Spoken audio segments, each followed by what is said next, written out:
Helena nunca soube o que era ser desejada. Desde adolescente, ouvia risos abafados quando passava pelos corredores da escola. Era alta, magra demais para os padrões impostos, os cabelos crespos sempre presos num coque apressado e os olhos fundos denunciando noites de insônia. Os meninos zombavam da sua timidez e as meninas a ignoravam como se fosse invisível. A primeira vez que confessou estar apaixonada foi alvo de uma crueldade que marcaria para sempre sua alma. Você? O garoto dissera rindo alto. Você acha mesmo que alguém gostaria disso?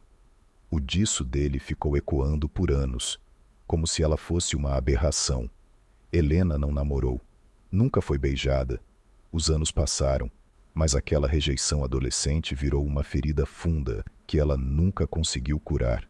Com o tempo, acreditou no que diziam, que não era digna de amor. Na faculdade, ela era a menina calada do canto, a que fazia todos os trabalhos em grupo sozinha, a que sorria pouco. Depois veio a rotina de trabalho em um escritório cinza e silencioso, onde sua presença era tão imperceptível quanto sua voz. As noites eram longas. A depressão foi se instalando lentamente, como um inverno que se recusa a acabar. Ela acordava para ir trabalhar, voltava para casa e se afundava em um sofá velho, com as luzes apagadas. Às vezes, passava dias sem falar com ninguém. As redes sociais mostravam casais, viagens, sorrisos. Um mundo do qual ela nunca fez parte. Um dia, numa madrugada silenciosa, Helena chorou até dormir com o telefone na mão, depois de tentar ligar para a única amiga que restava. Nenhuma resposta. A solidão doeu como nunca antes. Ela pensou seriamente em acabar com tudo, mas algo, uma fagulha quase imperceptível, a fez resistir. Talvez a lembrança do cheiro do café da avó, talvez o livro que ainda não terminara de ler, talvez a simples vontade de ver o mar uma última vez. E foi assim, entre lágrimas e pensamentos sombrios, que ela decidiu procurar ajuda. A primeira sessão de terapia foi silenciosa. Helena mal conseguiu olhar nos olhos da psicóloga. Passou os 50 minutos com as mãos entrelaçadas, o olhar fixo na janela, respondendo com frases curtas, mas voltou. Pela primeira vez em anos, alguém ouvia o que dizia sem julgar, sem rir. A terapeuta se chamava Márcia. Tinha um olhar calmo e uma voz firme, mas acolhedora. Ela não forçava nada, só deixava o espaço aberto para que Helena se sentisse, aos poucos, segura o suficiente para existir. Com o tempo, Helena começou a falar. Falou da adolescência, da solidão, da vergonha do próprio corpo. Contou como o silêncio da sua casa era o eco do vazio que sentia por dentro. E confessou, pela primeira vez, que nunca havia amado, nunca havia sido amada, que sua virgindade não era escolha, mas resultado de um mundo que a fez acreditar que ela não merecia o toque de ninguém. Márcia ouviu tudo, e quando Helena finalmente se calou, exausta por ter tirado aquele peso da alma, a terapeuta apenas disse: "Você merece amor, mas primeiro precisa acreditar nisso." Foram meses difíceis. Havia recaídas, dias em que tudo parecia em vão. Mas havia também pequenas vitórias, uma caminhada sob o sol, um vestido novo, uma mensagem respondida. Helena começou a sair mais, a experimentar novos caminhos, e foi assim que, em uma dessas pequenas tentativas de se reconectar com a vida, ela conheceu Miguel. Ele era novo no escritório, trazido de outra filial. Tinha um jeito calmo, olhos cor de mel e um sorriso gentil. Helena notou que ele sempre trazia café para quem estava atrasado, que segurava a porta para todos e escutava com paciência até as pessoas mais prolixas. Ela não esperava que ele a notasse, mas ele notou. Na primeira vez que conversaram, foi por causa de uma impressora emperrada. Helena tentava tirar um relatório quando Miguel apareceu e disse, com humor: "Cuidado, essa máquina já destruiu 2 almas hoje." Ela riu. Foi a primeira risada sincera em muito tempo.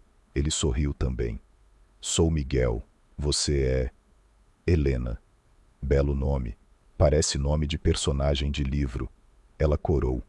Não sabia lidar com elogios. Ele percebeu, mas não comentou. Só ofereceu ajuda e continuou o dia como se aquele breve encontro não tivesse sido nada. Mas para ela, foi o começo de algo novo. Nos dias seguintes, Miguel passou a aparecer com mais frequência.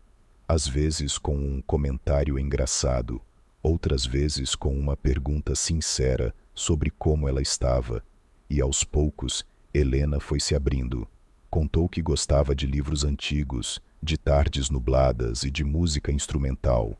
Ele ouvia com atenção, como se cada palavra dela fosse importante. Um dia, ele a convidou para tomar um café depois do expediente. Ela hesitou, mas aceitou.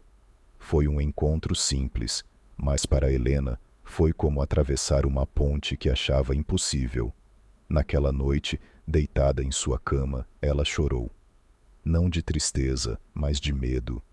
O medo de acreditar que talvez fosse possível viver algo novo. Helena e Miguel começaram a se encontrar com frequência. Cafés se tornaram passeios no parque, trocas de livros, conversas longas sob o céu de fim de tarde.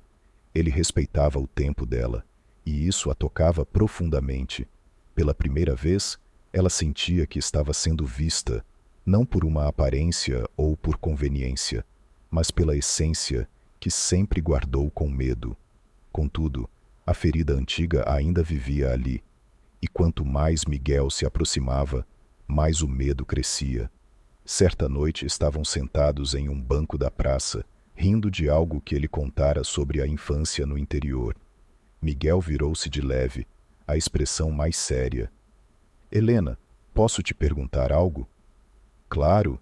Você já teve alguém? Quero dizer, um relacionamento? O coração dela disparou. Sentiu o rosto queimar, os olhos procurarem um ponto de fuga. Ele percebeu o desconforto e recuou com delicadeza. Desculpa, foi invasivo. Ela balançou a cabeça, tentando conter o pânico. Não foi. Só... É difícil falar sobre isso. Tudo bem, só se você quiser. Um longo silêncio caiu entre os dois. O vento da noite parecia soprar direto nas memórias dela, até que, com a voz trêmula, Helena disse: Eu nunca tive ninguém, nunca beijei, nunca fui tocada, nunca fizeram questão de me amar. Miguel não disse nada, apenas olhou para ela com uma ternura que doeu. Eu fui humilhada quando era mais nova. Disseram que ninguém nunca me amaria, e eu acreditei. Ela esperava o silêncio constrangido, o desvio de olhar, o afastamento.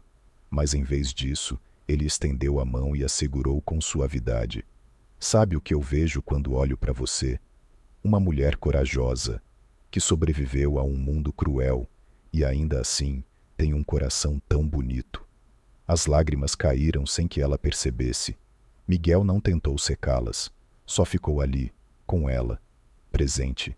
Mas nem todo coração ferido se entrega facilmente. Nos dias seguintes, Helena começou a evitá-lo. Disse que precisava de espaço, cancelou encontros, demorava para responder mensagens.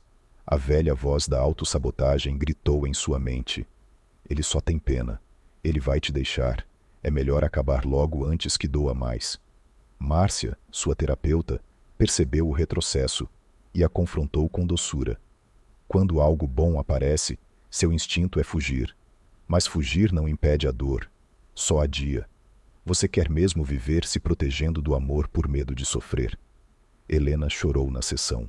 Estava cansada. Queria amar, mas o medo era paralisante. Naquela noite, ela ficou encarando o celular por horas, até que escreveu uma mensagem longa, sincera, com dedos trêmulos. Contou tudo: seus traumas, seus medos, o quanto Miguel a fazia se sentir viva e o pânico que isso causava. Terminou com: Eu entendo se você não quiser mais isso, mas eu precisava ser honesta. Miguel respondeu horas depois, com uma única frase. Eu não quero te consertar, Helena. Só quero estar ao seu lado enquanto você floresce. O inverno em Helena começava a ceder, lentamente, como a terra que, após uma longa seca, começa a absorver as primeiras gotas da chuva. Depois da mensagem de Miguel, ela chorou mais uma vez, mas foi diferente. Pela primeira vez, não era um choro de dor, e sim de alívio. Ele não a julgava, não a queria perfeita, queria apenas caminhar com ela. No fim de semana seguinte, ela o chamou para ir até sua casa. Estava nervosa, mas decidida. Queria mostrar quem era de verdade, sem máscaras, sem medo. Ele chegou com um buquê de girassóis. São flores que procuram o sol, mesmo nos dias nublados, disse, com um sorriso tímido. Helena riu e o abraçou. O gesto foi natural, quase involuntário. Sentir o corpo dele colado ao seu foi como descobrir um novo idioma. Pela primeira vez, seu corpo não foi motivo de vergonha, foi casa. Eles passaram horas conversando, cozinhando juntos, ouvindo música. A leveza entre eles era palpável, mas também carregava uma intensidade contida. Em um momento de silêncio, enquanto seus olhos se encontravam, Miguel se aproximou devagar, esperando um sinal. Helena fechou os olhos e permitiu. O primeiro beijo foi doce, terno, sem pressa. Um beijo que dizia: estou aqui, com você, por você. Helena sentiu algo dentro dela se desfazer. Uma couraça antiga, feita de medo e dor, rachando sob a luz suave daquele afeto. Nos dias que se seguiram, algo mudou. Ela começou a se olhar com mais carinho. Passou a usar roupas que gostava, a sorrir para o espelho, a sair de casa, não mais para fugir do vazio, mas para viver. Miguel não apressava nada, respeitava seus limites, seus silêncios, seus recuos. Ele sabia que o amor não era sobre pressa, mas sobre presença, e Helena, pouco a pouco, foi se entregando. Na terapia, ela falou sobre o desejo. Pela primeira vez, expressou o medo de se entregar, de ser tocada, de não saber o que fazer. Márcia a escutou, como sempre, e disse: amar é também aprender junto. Seu corpo não é um enigma a ser decifrado. É um território a ser descoberto com cuidado e afeto. Quando o momento finalmente chegou, numa noite calma em que o mundo parecia em silêncio, Helena não sentiu medo. Sentiu paz. Miguel foi paciente, terno. Não houve urgência, nem performance. Apenas troca, carinho, intimidade. Ela chorou depois, mas não de dor, mas de gratidão, por não ter desistido, por ter esperado alguém que a tocasse com amor. Helena sentiu algo dentro dela se desfazer. Uma couraça antiga, feita de medo e dor, rachando sob a luz suave daquele afeto. Nos dias que se seguiram, algo mudou. Ela começou a se olhar com mais carinho. Passou a usar roupas que gostava, a sorrir para o espelho, a sair de casa não mais para fugir do vazio, mas para viver. Miguel não apressava nada, respeitava seus limites, seus silêncios, seus recuos. Ele sabia que o amor não era sobre pressa, mas sobre presença, e Helena pouco a pouco foi se entregando. Na terapia, ela falou sobre o desejo. Pela primeira vez, expressou o medo de se entregar, de ser tocada, de não saber o que fazer. Márcia a escutou, como sempre, e disse: amar é também aprender junto. Seu corpo não é um enigma a ser decifrado. É um território a ser descoberto, com cuidado e afeto. Quando o momento finalmente chegou, numa noite calma em que o mundo parecia em silêncio, Helena não sentiu medo, sentiu paz. Miguel foi paciente, terno. Não houve urgência, nem performance. Apenas troca, carinho, intimidade. Ela chorou depois. Não de dor, mas de gratidão, por não ter desistido, por ter esperado alguém que a tocasse com amor.